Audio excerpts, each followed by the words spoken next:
السلام علیکم ورحمۃ اللہ وبرکاتہ۔ ربی اشرح لی صدری ویسر لی امری واحلل عقدۃ من لسانی یفقہوا قولی۔ آج پرسنل ڈیولپمنٹ سیریز کی جو سیکنڈ سیریز ہے اس کے سیکنڈ سیشن کے ساتھ ہم دوبارہ ہیں۔ اچھا، اس میں ہم نے 5 AM کلب میں بہت سے پوائنٹس ایسے پڑھے تھے جو مجھے اب محسوس ہوا یہ اس سیریز کو شروع کرنے سے پہلے کہ جو ول پاور ہم میں اس وقت نہیں تھی، یا جو ہم وہ کام جو کرنا چاہ رہے تھے بہت سے لوگ نہیں بھی کر پائے، اور کچھ نے کیا تو ان کو بینیفٹ بھی ہوا۔ لیکن اس سب میں نا ایک چیز جو مجھے محسوس ہوئی وہ یہ تھی کہ ہم اس لیول پہ ابھی شاید نہیں آئے، یا اس لیول پہ ہم سٹارٹ اس لیے نہیں کر سکے کہ ہمارے اندر جو جیسے ہوتا ہے نا کہ نفس کی کچھ بیماریاں رہتی ہیں، جن کو نکالنا جو ہے نا وہ پہلے ضروری ہے۔ تو اسی حوالے سے آج ایک چھوٹا سا انٹروڈکشن سیشن ہے، انشاءاللہ اس کو بہت کنسائز رکھیں گے۔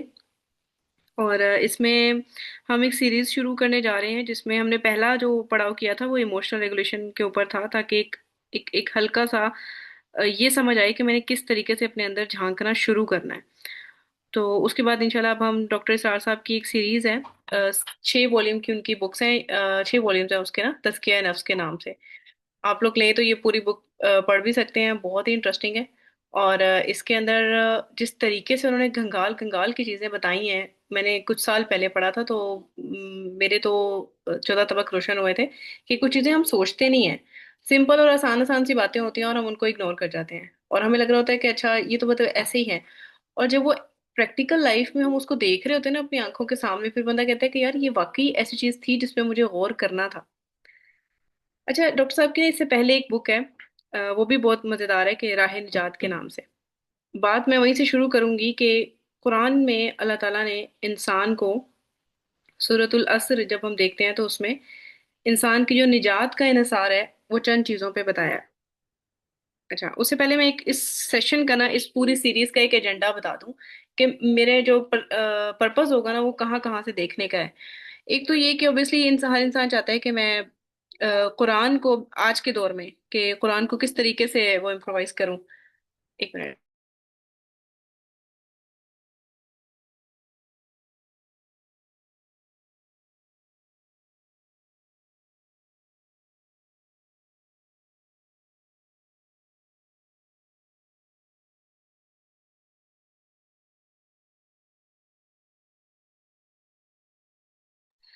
اچھا، اس میں ایجنڈا یہ ہوگا کہ 5 پوائنٹس جو میرے دماغ میں تھے وہ میں نے یہاں لکھتے ہیں، اس کے علاوہ بھی بہت کچھ ہو سکتا ہے کہ ہم نے اس سیلف کو اور اس سیلف کی کریکشن کو، اس کی پیورٹی کو کیسے کرنا ہے، قرآن کا پرسپیکٹیو بھی سمجھنا ہے، اللہ کے نبی صلی اللہ علیہ وسلم اور صحابہ کی سیرہ اس کو بھی دیکھنا ہے، اور نیورو سائنس کے تھرو کہ کس طریقے سے ہمارے برین کا کون سا پورشن کس چیز کے لیے یوز ہو رہا ہے، اسپیشلی سیلف کنٹرول کے حوالے سے، اور فلاسفیکل پرسپیکٹیو جو ہمیں ملیں گے، کیونکہ یہ بھی بہت لنک کرتے ہیں نا، سائیکالوجی کے بہت سے سبجیکٹس ایسے ہیں جو اس پوری سینیریو کے ساتھ بہت لنک کرتے ہیں۔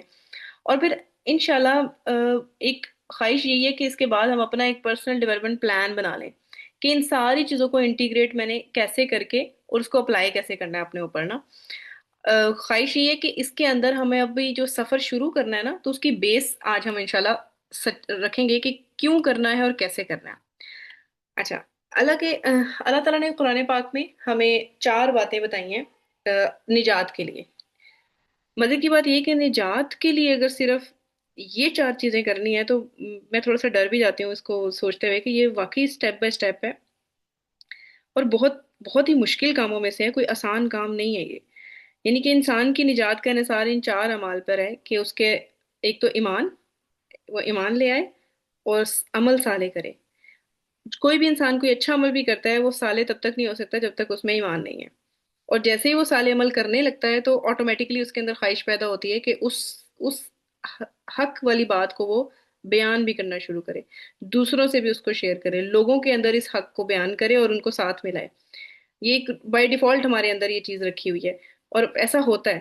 تو جیسے ہی وہ حق کی وصیت کرنے لگتا ہے تو وہاں پہ آتی ہیں اختلاف اور بہت سی ریزسٹنس، تو اس کے لیے صبر کا صبر کا نیکسٹ سٹیپ آتا ہے کہ اس صبر کی بھی وصیت کرنا شروع کر دے وہ، اپنے آپ کو بھی، اور جن لوگوں کو اس نے ساتھ ملا ہے، جیسے ایک جماعت بنتی ہے۔ تو نجات کے لیے نا یہ چار چیزیں ضروری ہیں. اب اس کے اندر انسان سوچے کہ پہلے ایمان لانا، پھر صالح عمل کرنا. اب اس سب میں نجات کے علاوہ ایک چیز آتی ہے فلاح، کہ فلاح کیسے مجھے ملے گی. یعنی کہ فلاح وہ چیز ہوتی ہے جو کامیابی جس کو کہتے ہیں. جیسے ایک کسان جو ہے وہ یہ سوچتا ہے، کسان کی جیسے میں نے ایک یہاں پہ پکچر بھی لگائی تھی کہ کسان جب اپنی کھیتی کو ایسے کامیاب ہوتا دیکھ رہا ہوتا ہے تو اس کو کہتے ہیں فلاح. کہ فلاح کو ویسے عربی میں کسان کے نام سے بھی اس کا مطلب کسان بھی ہوتا ہے. اچھا، اب اس کی کنڈیشن جو اللہ تعالیٰ نے قرآن میں بتائی ہے نا، کہ جو اصل کامیابی کسی کو جس کو ملے گی نا، وہ کس بیسس پہ ملے گی. تو وہ بیسس ہمیں قرآن کی آیات بتاتی ہیں تزکیہ سے. قرآن میں سورہ شمس میں اللہ تعالیٰ بیان کرتے ہیں قد افلح من زکاہا، کہ he has certainly succeeded who purifies his soul، یعنی جو اس کا نفس ہے جس نے اس کو پیوریفائی کر لیا. اچھا، اب تزکیہ نفس کی یہ جو اہمیت ہے نا، وہ ہمیں ایک اور شکل میں بھی ملتی ہے. ایک تو یہ کہ کامیابی ہے اوبویسلی، پھر اللہ کے نبی صلی اللہ علیہ وسلم اور جتنے بھی انبیاء پہلے آئے، ہم دیکھتے ہیں کہ ان سب کا مشن تھا. ان کے مشن میں باقاعدہ یہ چیز انگریو تھی کہ یہ کام کرنا ہی کرنا ہے. اور پھر اللہ کے نبی صلی اللہ علیہ وسلم نے تو اس کو صحابہ میں کر کے بھی دکھایا نا. خود بھی ان کا، اور پھر صحابہ کے ساتھ جو ہم معاملہ دیکھتے ہیں کہ کس کس طرح کی ان کی طبیعت تھی اور کس طرح کی نیچر تھی، اور وہ کیسے بدلے، مطلب بالکل بدل گئے.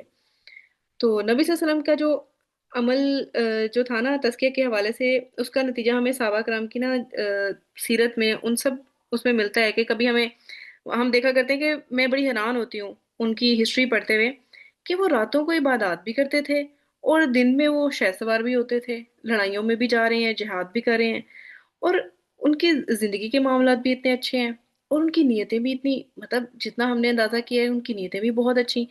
اب یہ سارا کچھ ایک انسان کیسے کر سکتا ہے؟ میں سوچ رہی تھی کہ آج کے دور میں جس طرح کی ہماری لائف سٹائل ہے اور جس طرح ہمارا سونا جاگنا ہے، مطلب اس سارے معاملات میں مجھے تو امپاسبل لگتے ہیں یہ سارا کچھ کرنا. اور دیکھیں اللہ کے نبی صلی اللہ علیہ وسلم اور جتنے بھی انبیاء کرام ہیں، ان سب کی مشن میں یہ چیز شامل تھی. قرآن میں کئی جگہ آتا ہے نا کہ ایک مشن ان کا یہ جو ہم نے بھی آگے لے کے چلنا ہے، کہ ایک تو ہم اپنے ارد گرد لوگوں کا بھی تزکیہ کروانا ہوتا ہے نا. ایک انڈیویجول ایفرٹ ہے، لیکن اس کے ساتھ ساتھ یہ ایک کمبائن ایفرٹ بھی بن جاتی ہے، جو کہ آگے انشاءاللہ میں بتاؤں گی کہ کیسے.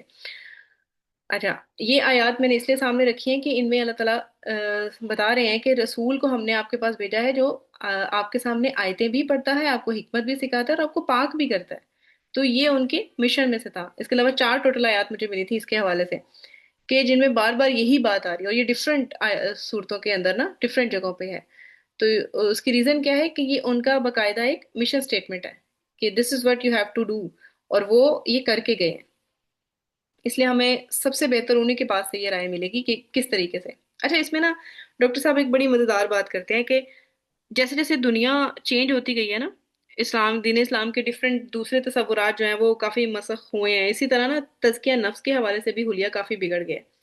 جیسے علامہ اقبال نا بڑا پیارا ایک شعر کہتے ہیں کہ اصل میں اس میں ایک مزے کا پوائنٹ یہ کہ وہ کہتے ہیں کہ یا وسط افلاک میں تکبیر مسلسل، یا خاک کے آغوش میں تسبیح و مناجات، وہ مذہب مردان خود آگاہ و خدا مست، یہ مذہب ملا و جمادات و نباتات.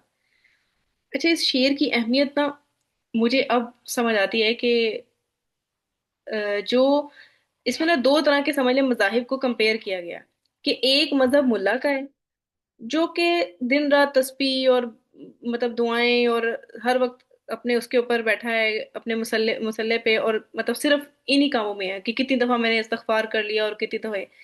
ایک ان لوگوں کا مذہب ہے مردان خود آگاہ جن کو کہا گیا، یعنی کہ وہ لوگ جو اپنے آپ کو پہچان گئے وہ خدا مست، اور خدا مطلب رب کی معرفت ہے جن کے پاس. ان لوگوں کا جو مذہب ہے وہ بالکل الگ ہے. کیوں؟ ان کی جو ان لوگوں کا ایسا مذہب ہے کہ ان کے لیے ان کی تکبیریں آسمانوں کو پھاڑتی ہیں، مطلب ان کی جو تکبیریں وہ افلاک کی وسعت میں. تو یہ جو معاملہ ہے یہ کوئی چھوٹی بات نہیں ہے. ان کا یہ شعر مجھے اتنا اٹریکٹ کیا کہ دیکھیں نا کس طریقے سے انہوں نے ایک بالکل کلیئر پکچر دکھا دی. ہمیں تو مذہب کے نام پہ ہمیشہ یہی ملا نا کہ ایک طرف ملا نظر آتا ہے جو تسبیح لے کے بیٹھا ہے.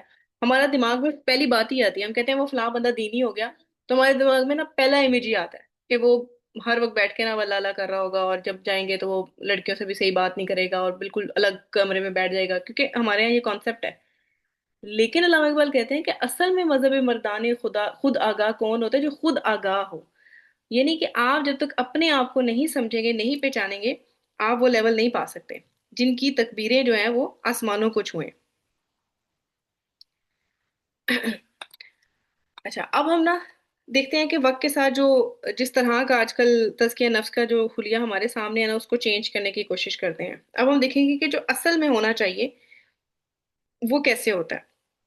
اچھا جی، تزکیے کے جو معنی ہے نا، سب سے پہلے ہمیں سمپل سی بات ہے، ہم سب کو یہ چیز پتہ ہے، لیکن اس کو ہم جتنا مرضی یہ کہتے ہیں نا کہ اس کا مطلب پاکی ہے یا پاک ہونا ہے، یہ ورڈ بھی چھوٹا نظر آتا ہے۔ اس کا جو پرپز ہے وہ بھی ہمیں پتہ ہے کہ ہم بری چیزوں سے بچ جائیں اور اچھے نیک عمل میں زیادہ سے زیادہ لگ جائیں، ٹھیک ہے۔ اسی زمن میں اللہ تعالیٰ کے نبی صلی اللہ علیہ وسلم نے دعا بھی کی ہے کہ اللہ تعالیٰ تو میرے نفس کو اس کا تقوی عطا کر، یعنی تقوی بھی ایک طرح اس کا پرپز ہے، ٹھیک ہے، کہ مجھے میرے نفس کو اس کا تقوی عطا کر دے، اور تو اس کو پاک کر دے، اور تو بہترین اس نفس کو پاک کرنے والا ہے، تو ہی اس کا ولی ہے، تو ہی اس کا مولا ہے۔ بڑی خوبصورت دعا تھی، تو میں نے آپ کے ساتھ شیئر کی کہ ہم اللہ تعالیٰ سے یہ دعا کریں، کیونکہ اس کے بغیر ممکن نہیں ہے یہ۔ اللہ تعالیٰ کے ساتھ جب تک ہم نہیں جڑیں گے تب تک یہ کام ممکن ہی نہیں ہے، ناممکنات میں سے ہے۔ اچھا، لیکن مزے کی بات یہ کہ تزکیے کے میننگ کے لیے نا کوئی اور متبادل لفظ ڈھونڈنا آسان نہیں ہے۔ اگر ہم کہیں کہ صرف پیورٹی ہے، پاک ہونا ہے، تو یہ ایک تصور جو ہے نا بڑا محدود سا ہے۔ اگر ہم یہ کہیں کہ صفائی کرنی ہے، تو یہ بھی ایک چھوٹا سا لفظ ہے۔ جیسے تقوی کا بھی مجھے میننگ نہ کبھی بھی تقوی کا میننگ تقوی کے نام سے ہی مجھے سوٹیبل لگتا ہے، مطلب اس کو ایکسپلین کیا جا سکتا ہے، اس پہ تشریح کی جا سکتی ہے، لیکن اس کا ایگزیکٹ اردو میں ورڈ کوئی نہیں ملتا۔ اچھا، تو اس کا ہم تزکیہ نفس کو نا ہم سمجھنے کی کوشش کرتے ہیں کہ جو ہماری روٹین کی کلینلینس، جو پیورٹی ہوتی ہے، جس طرح ہم اپنے آپ کو پیوریفائی کرتے ہیں اس کے تھرو، جیسے ایک مثال کے تھرو جب ہم سمجھیں گے نا، تو ہمیں زیادہ کلیئرٹی آئے گی کہ ہم کہاں کہاں کیا کیا کام غلط کر رہے ہیں۔ جو ہمارا روٹین کا سسٹم آف کلیننس ہے وہ ہم سب کو پتہ ہے۔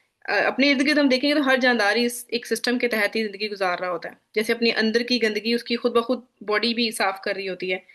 اب دیکھیں نا، صحت کے لیے ضروری ہے کہ انسان کا جو جسم ہے وہ اندر سے بھی صاف ہو اور باہر سے بھی صاف ہو۔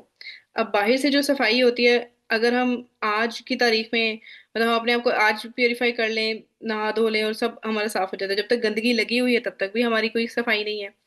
تو جسم کو ظاہری طور پر صاف ستھرا رکھنا جو ہے نا، وہ تقریباً ہر مخلوق ہی کر رہی ہوتی ہے، لیکن اس میں ایک تو میڈیکل ریزن بھی ہے۔ ہم کہتے ہیں نا کہ ایک میڈیکلی انسان کہ میں ایکسٹرنلی پاک صاف رہوں، ایک اور دوسروں کے حساب سے بھی ہے کہ ہمارے ساتھ تو کوئی بیٹھنا پسند نہیں کرے گا اگر ہم 4 دن نہ نہائے تو تو ایستھیٹک سینس کے لیے بھی انسان جو ہے نا، انسان کیونکہ جمال کو پسند کرتا ہے، زینت اختیار کرنا چاہتا ہے، یہ اس کی نفس میں ہے، تو اس کا یہ تقاضا مطلب یہ تقاضا ہر انسان میں فطری طور پر موجود ہے، بلکہ ایون جانوروں میں بھی یہ شعور پایا جاتا ہے۔ تو ظاہری صفائی کا عمل جو ہے نا، یہ اور ایک انٹرنل صفائی ہوتی ہے جو ہماری باڈی میں ہوتی ہے، جس کے اوپر ہم نے بلکہ سلیپ سسٹم جب پڑھ رہے تھے تو اس کے اندر ہم نے بڑی ڈیٹیل میں بات کی تھی کہ انٹرنل صفائی کتنی ضروری ہے۔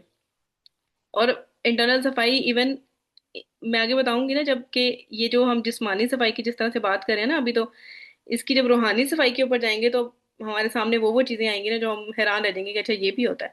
اب دیکھیں، جو جسمانی صفائی ہے وہ بھی اندر کی جب تک ٹاکسینز باڈی میں سے نہیں نکلیں گے، اور اس کے لیے کافی چیزیں ضروری ہوتی ہیں نا کہ ہم اچھا کھا بھی رہے ہوں، اور صرف اچھا کھانا بھی ضروری نہیں ہے، اندر سے صفائی کے لیے ہمیں ایسی چیزیں کڑوی دوائیاں بھی لیتے ہیں ہم تاکہ انٹرنل پیوریفیکیشن ہو۔ وہ زیادہ تر یہی کام کر رہی ہوتی ہیں نا کہ باڈی سے ٹاکسکس نکال رہی ہوتی ہیں، یا باڈی میں کوئی بیکٹیریا چلا گیا ہے تو اس کے لیے ہم میڈیسن لے رہے ہوتے ہیں۔ تو یہ سارے جو معاملات ہیں یہ سب آپ کی صحت کے لیے بھی ضروری ہیں، مطلب ان کے بغیر ناممکنات میں سے ہے۔ پھر دوسری چیز یہ کہ جتنا بھی ایکسٹرنل صفائی بھی ہے نا، تو یہ عمل ایک دفعہ کا نہیں ہے، یہ ساری عمر کا ہے، مطلب مستقل ہم نے اپنے آپ کو صاف رکھنا ہے۔ ایسا کوئی نہیں کہہ سکتا کہ میں نے آج کے دن اپنے آپ کو صاف کر لیا تو میں ایک ہفتے اب مجھے ضرورت ہی نہیں ہے۔ ہم تو ٹوتھ برش بھی ڈیلی کرتے ہیں نا، تو مطلب یہ معاملہ جو ہے نا یہ نان سٹاپ ہے، کنٹینیوس عمل ہے۔ اسی طرح جس طرح ظاہری صفائی کنٹینیوس عمل ہے نا، باقی اور یہ ہماری روٹین میں شامل ہے، ایگزیکٹلی اسی طرح آپ کو اپنے نفس کی صفائی، نفس کے معاملات کو بھی روٹین بنانا ہے۔ روٹین نہیں بنائیں گے تو اسی طرح ہوگا جیسے اگر آپ دانت کو صاف کرنا روٹین نہیں بنائیں گے تو آپ کے دانت گل سڑ جاتے ہیں، بالکل اس طرح نفس کی صفائی کو بھی آپ نے روٹین بنائیں، کیونکہ آج کے دن میں اپنے اندر سے کوئی ایک برائی نکالوں تو 4 دن میں اس کے اوپر توجہ نہ دوں تو مجھے پتہ بھی نہیں چلے گا کب وہ برائی دوبارہ میرے اندر شامل ہو گئی ہے۔ اچھا، اب ہم اس کے نا کچھ پری ریکوزٹس ہیں ان کو دیکھ لیتے ہیں کہ اس صفائی کے لیے نا کیا چیز ضروری ہے۔ ایک تو یہ کہ انسان کو جو امپیورٹیز، ٹاکسنز جن کی بھی ہم بات کر رہے تھے، اس کی ایک تو پہچان ہو، اس کو آئیڈینٹیفائی کر سکے۔ ان کا پتہ ہی نہیں ہوگا تو صفائی ناممکن ہے کہ کر سکیں آپ۔ اور پھر یہ پتا ہو کہ اس صفائی کے لیے میرے پاس کیا ریسورسز ہیں، مطلب کون سے ذرائع کے ذریعے میں ان کو صاف کر سکتا ہوں۔ یہ دو چیزیں ہی ہو سکتی ہیں نا۔ تو جب انسان اپنی ظاہری گندگی کو دور ہوتی رہتی ہے تو وہ خود صحت مند رہتا ہے، دوسروں کے لیے بھی اس کا وجود جو ہے وہ خوشگوار رہتا ہے، پلیزنٹ فیل کرتے ہیں لوگ ان کے پاس۔ اسی طرح جب آپ اندر سے اپنے نفس کے بارے میں سوچیں کہ اس کو پاک صاف نہیں کریں گے تو ایسے لوگوں سے ہم ملتے ہیں نا جن کے ساتھ ہم کہتے ہیں یار مجھے بات کرتے ہوئے ڈر لگتا ہے، اس سے بات کر کے تو اس نے الٹا ہی کچھ سوچ رہا ہے، تو ایسے لوگ بھی ہمیں ارد گرد ملتے ہیں۔ تو سوچیں کہ اسی وجہ سے یہ معاملات طے پاتے ہیں نا، کہ جب ہم اپنے نفس کو نظر میں لے کر ہی نہیں آتے۔ اچھا، اب یہاں تک جو معاملہ ابھی میں نے آپ کے سامنے بیان کیا نا، یہ انسان اور جانور دونوں میں سملر ہے، مطلب جسمانی حد تک تو سملر ہے، لیکن کیونکہ انسان جو ہے وہ ایک ایسی شخصیت نہیں ہے نا کہ جس کو ہم یہ کہیں کہ صرف جسم کی حد تک اس کا معاملہ ہے۔ انسان کے اندر تو اللہ تعالیٰ نے پوری ایک تھاٹ پروسیس رکھا ہے، وہ سوچ سمجھ سکتا ہے، انٹلیکٹ ہے اس کے اندر، ایک مائنڈ کا پہلو ہے، ایک روح بھی ہے، دل کا معاملہ ہے۔ تو یہ سارے معاملات ملا کے ہم جب دیکھتے ہیں، جس طرح ہم نے گروپ میں بہت لمبی ڈسکشنز بھی کی ہیں اس کے اوپر، کہ انسان صرف ایک ڈائمینشن پہ نہیں چل رہا، یہ ساری ڈائمینشنز اس کے ساتھ ہیں، اور ان ساری ڈائمینشنز کے اندر ہمیں کیسے پیوریفیکیشن کرنی ہے اس کا طریقہ نارمل روٹین کی جو کلینلینس ہے نا اس سے ہٹ کے ہوگا۔ اچھا، اب یہ جو دل و دماغ کی بھی صفائی ہوتی ہے نا جو ہم نے کرنی ہے، اس میں وہ موٹا موٹا جو ہمیں سمجھ آتا ہے وہ تو یہ ہے کہ اپنے خیالات کو، اپنے جذبات کو پاک صاف رکھنا۔ اب دیکھیں جانور انسانوں میں تو یہی فرق ہے نا کہ ان کی کوئی پرسنالٹی نہیں ہوتی، ان کی کوئی کانشیسنیس اس طریقے کی نہیں ہوتی جس طرح کی ہماری ہے، کہ ہمیں پتہ ہے کہ میں ہوں، اور اپنے ہونے کا احساس یہ تو ان کے اندر موجود نہیں ہے، لیکن ہمیں پتہ ہے۔ تو اس لیے ہماری جو صفائی ہے نا وہ ایک ڈفرینٹ درجے پہ ہوگی۔ اچھا، امام غزالی کی ایک بات کوٹ کرتے ہیں وہ، کہ 4 پہلو ہیں جن کے اوپر انسان جو ہے اس کو صفائی کرنے کی ضرورت ہے۔ ایک تو یہ کہ اپنے عقیدے کو شرک سے پاک رکھے، اور اپنے دل کو حسد، تکبر، نفاق ان بیماریوں سے پاک رکھے۔ اس کے بعد جسم کی صفائی آتی ہے کہ جسم کی اس طرح سے کہ بری حرکتوں سے پاک رکھے، اور پھر لباس اور جسم کو گندگی سے پاک رکھے، ایپرنٹ گندگی جو ہوتی ہے۔ اچھا، مزے کی بات دیکھیں، میں یہاں پہ جب یہ چیز پوائنٹ آؤٹ کر تھی تو سمپل سمپل بات ہے، لیکن اگر وہ کہتے ہیں کہ پہلی 2 باتیں انسان پا لینا، کہ جو پہلی 2 باتوں میں عمل کر لے تو باقی 2 آٹومیٹیکلی آ جاتی ہیں۔ اب عقیدے کو شرک سے پاک رکھنا، یعنی کہ شرک کو دیکھیں نا گندگی سے ملایا، قرآن میں بھی آتا ہے نا یہ کہ یہ گندگی ہے۔ اب وہ کیسے ہے گندگی؟ آپ خود سوچیں کہ ایک بندے کے دل میں اگر یہ جیلسی، ایروگینس یا ہپوکریسی، مطلب نفاق کا کچھ بھی عنصر موجود ہے، تو وہ اس کا کوئی ایک عمل بھی صالح تو نہیں ہوا نا، اس میں یقیناً کسی نہ کسی کی شراکت ہے، لیکن اپنی سیلف کی شراکت ہے۔ تو میں یہ سوچ رہی تھی کہ اسپیشلی جب سب سے پہلے میں نے شرک کا مطلب ہی سمجھا تھا تو مجھے ایسے محسوس ہوتا تھا کہ ہر گناہ شرک میں شامل ہو جاتا ہے۔ کیسے؟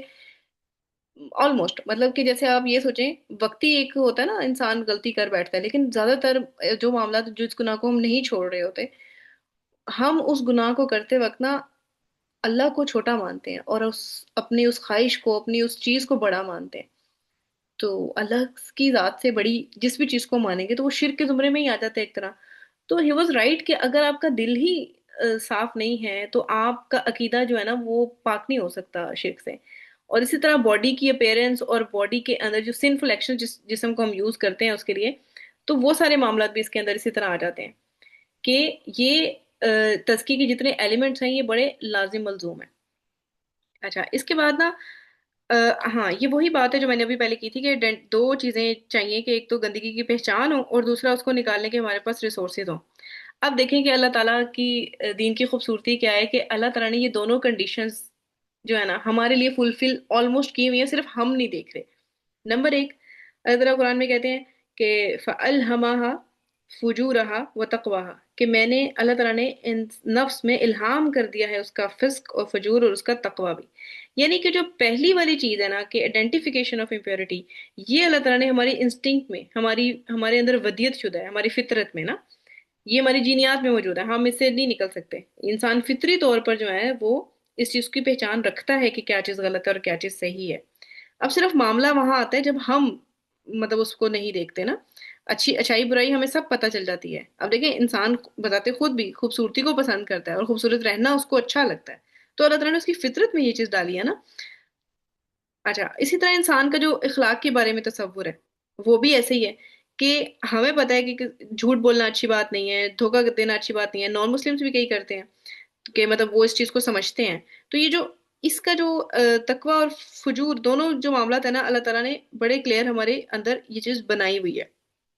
اچھا اب جو تزکیے کا ذریعہ ہے اس کے بارے میں جب ہم دیکھتے ہیں نا کہ اچھا پھر اس میں نا سوری ایک دعا رہ گئی جو مجھے بڑی پسند آئی تھی. اللہم کما احسنت خلقی فاحسن خلقی. یہ بھی اللہ کے نبی صلی اللہ علیہ وسلم کی دعا ہے کہ جیسے آپ نے مجھے بنایا خوبصورت ہے تو اسی طرح میرے اخلاق بھی خوبصورت کر دے. یعنی کہ میرا جو نفس ہے نا اس کو بھی اس چیز پر وار کہ میرے اخلاق اچھے ہوں. تو اخلاق اصل میں نفس کے ہی اس زمرے میں آتے ہیں، تزکیہ نفس کا ہی ایک طرح پارٹ بن جاتے ہیں. اچھا اب اللہ تعالیٰ ہمیں نا جو ریسورسز ہیں تزکیہ کے لیے وہ بھی ہمارے سامنے ہیں کہ تزکیہ کا ذریعہ اللہ تعالیٰ کے کلام اور نبی صلی اللہ علیہ وسلم کی طور طریقے جو پاکیزہ لوگ گزر چکے ہیں، اللہ کے نبی صلی اللہ علیہ وسلم کے اصحاب، ان سے بہتر ہمیں کوئی نہیں سکھا سکتا کہ یہ تزکیہ یا اصلاح کس طریقے سے ہوتی ہے. کیونکہ انہوں نے بھی ایک دیکھیے نا زندگی گزاری ہے جن کی جو ہمارے سامنے ہے. اچھا اس میں ایک اور مزے کی چیز یہ کہ اب تزکیہ کو کرتے وقت نا ہمیں کچھ چیزوں کا بہت خیال رکھنا ہے کہ نارملی آپ دیکھیں کسی بھی چیز میں کوئی حسن اسی وقت آتا ہے جب اس کے عیب دور ہو جائے نا، اس میں جتنی برائیاں ہیں وہ چلی جائیں. اگر انسان کی جسم سے بو آ رہی ہے یا مطلب مٹی جمی ہے، اس کے بال بکھرے ہیں، لیکن وہ خوبصورت سا فیشنیبل سا لباس پہن لے اور خوشبو لگا لے، تو کیا کوئی فائدہ ہو سکتا ہے اس کا؟ جیسے گھر گندا ہے، بدبو آ رہی ہے، لیکن آپ گھر میں مہنگی مہنگی ڈیکوریشن پیسز لا کے رکھ دیں تو کچھ بھی فائدہ نہیں ہوگا نا، اس کو خوبصورت نہیں کہہ سکتے. ایون ایک گھر اگر سمپل ہے، سلیقے سے چیزیں رکھی ہیں اور بالکل مطلب ایک صاف ستھرا اور نارمل چیزیں اس میں سادہ سی رکھی ہوئی ہیں، وہ ہمیں خوبصورت لگے گا. کیوں؟ کیونکہ اس میں گندگی کو بھی دور کیا ہوگا اور اس میں دوسری جگہ پہ صفائی بھی پراپر طریقے سے چل رہی ہوگی. تو یہ جو معاملہ ہے یہ ڈبل پروسیس ہے. ٹھیک ہے. اچھا اور ایک اور چیز اس میں بہت ضروری ہے کہ اللہ تعالیٰ کی فضل و رحمت کے بغیر اور اس کے کلام کے بغیر، جو میں پوائنٹ ریز کری تھی وہ یہ تھا کہ قرآن کے بغیر نا ہم لوگ اس تزکیے کے عمل کو نہیں پا سکتے. ایون قرآن تو تزکیہ کروا رہا ہوتا ہے. اللہ کے نبی صلی اللہ علیہ وسلم پر جس جس طریقے سے وحی نازل ہوتی گئی ہے تو اس میں قرآن جو ہے وہ تزکیہ کروا رہا تھا انسانوں کا، ہم سب کا بھی. اور آپ ابھی بھی قرآن پڑھیں تو جتنا میرے خیال سے کہ میری لائف پہ جو قرآن کا امپیکٹ ہے وہ شاید کسی اور طریقے سے نہیں ہے، کسی واضح نصیحت سے نہیں ہوا. تو جو قرآن ہے وہ بذات خود اس چیز کا ایک بہت بڑا سمجھ لیں ہمارے سامنے برہان ہے کہ جی ہاں یہ اللہ کے نبی صلی اللہ علیہ وسلم نے اپنا جو مشن تھا وہ پورا کیا. تو اللہ تعالیٰ فرماتے ہیں کہ اے مسلمانوں اگر اللہ کا فضل اور اس کی رحمت تم پر نہ ہوتی تو تم میں سے کوئی ایک بھی کبھی بھی پاک نہ ہو سکتا. تو یہاں سے آپ نے یہ چیز ہمیشہ یاد رکھنی ہے کہ تزکیے کے لیے آپ نے اللہ سے مدد ضرور مانگنی ہے کہ اللہ کی مدد کے بغیر جو ہے نا یہ ناممکنات میں سے ہے. اچھا اب دیکھیں کہ اللہ کی فضل و رحمت 10 منٹ رہ گئے ہماری وہ میٹنگ کو، تو انشاءاللہ میں اسی میں 5 منٹ کے اندر اس کو کور کرتی ہوں. اچھا ایک تو یہ تھا کہ میں نے یہ بتایا تھا آپ کو کہ پیوریفیکیشن جو ہے ڈبل وے پروسیس ہے نا. اور ڈبل وے پروسیس کا مطلب یہی ہے کہ دونوں چیزیں، برائی بھی ختم کرنی ہے اور صفائی بھی کرنی ہے. اور دوسری چیز یہ کہ تزکیہ کا جو ایک تو محمد صلی اللہ علیہ وسلم کا مشن بھی یہ تھا جیسے میں نے بتایا کہ قرآن کے ذریعے انہوں نے پورا کیا، اور پھر جنت میں جانے کا راستہ بھی یہ ہے. اب دیکھیں جنت میں جانے کے نا صحیح بتاؤں تو 2 راستے ہیں. ایک وہ راستہ ہے جیسے گروپ میں بھی ہم لوگ کئی دفعہ بات کر رہے ہوتے ہیں کہ ایک آسان اور لذتوں بھرا راستہ ہے کہ جس کے اندر ہم دنیا کی نعمتیں بھی انجوائے کر رہے ہیں، لیکن اس میں سے نا ہمیں دوزخ میں سے گزر کے جانا پڑے گا. ایک راستہ ہے جس میں آزمائشیں اور تکالیف ہیں، مطلب بہت ہی کٹھن راستہ ہے، وہ سیدھا جنت کی طرف جاتا ہے کیونکہ اس میں آپ اچھے سے پاک صاف ہو کے جنت کی طرف جا رہے ہوں گے. تو جو تزکیہ کا جو راستہ ہے نا وہ جنت کی طرف جانے کا راستہ ہے کیونکہ یہ لہولوان کرنے والا آپ کو راستہ ہے. یہ ایسے نہیں ہے کہ جو ہم کہتے ہیں کہ مطلب اتنا آسان نہیں ہے کہ مومن ہو پھر ایمان لو عمل صالح کرو پھر صالح عمل کے بعد اس عمل کی حفاظت بھی کرنی ہے. اب مزے کی بات یہ ہے کہ یہ جو ہم نیک عمل کی بات کر رہے ہیں نا کہ جو صالح عمل، اب وہ عمل کی حفاظت بھی کرنی ہے جب تک ہماری موت نہیں آ جاتی. اب نیک عمل کی حفاظت کرنا کتنا مشکل کام ہے. دیکھیں اس میں سب سے بڑی اگزامپل ہمارے پاس یہ ہے کہ جب بھی کوئی انسان کوئی اچھا عمل کرتا ہے بعض اوقات بڑے جوش میں آ کے ہم کر بھی لیتے ہیں.